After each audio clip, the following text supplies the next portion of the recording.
sur un groupe de 22-24, un expert c'est en grand groupe, et par contre les ateliers c'est en sous-groupe.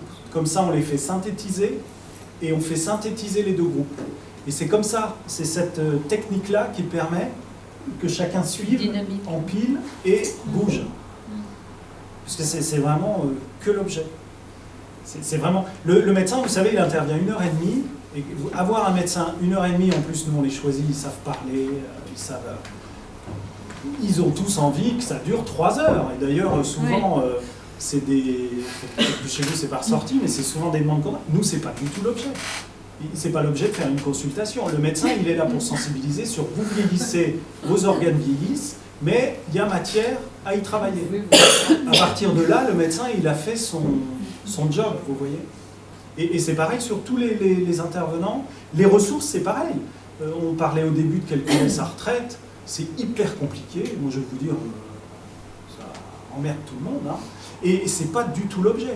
L'objet, c'est de leur faire comprendre qu'il y a une base, qu'il y a une complémentaire, qu'il y a des systèmes obligatoires, qu'il y a des systèmes supplémentaires, et que surtout, où on va. Et là aussi, ce n'est pas les dossiers individuels qui sont concernés au premier chef, parce que maintenant, tout le monde a son EIG, son RIS, donc ils ont une estimation indicative globale, ils ont le RIS, c'est le relevé individuel de situation.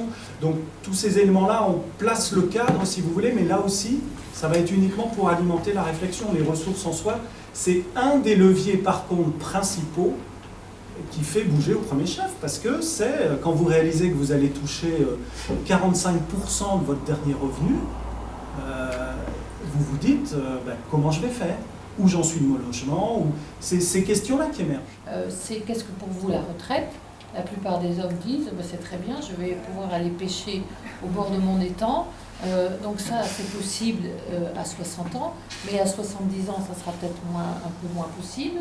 Et c'est aussi faire comprendre que la maison que l'on possède, et il est peut-être nécessaire d'anticiper et de l'adapter. Parce que, et ne pas arriver à l'âge de 85 ans où on est tout d'un coup obligé de transformer sa baignoire en douche, et en fait, comme c'est arrivé trop tard, il n'y a pas eu d'anticipation, c'est ensuite aller dans un établissement pour personnes âgées dépendantes.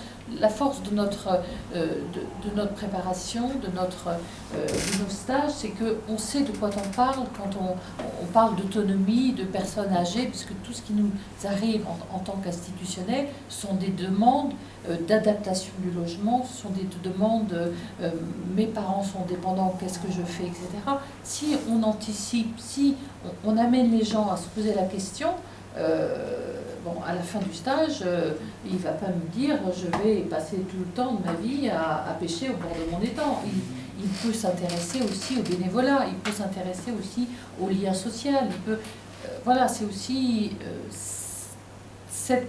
amener les gens à réfléchir.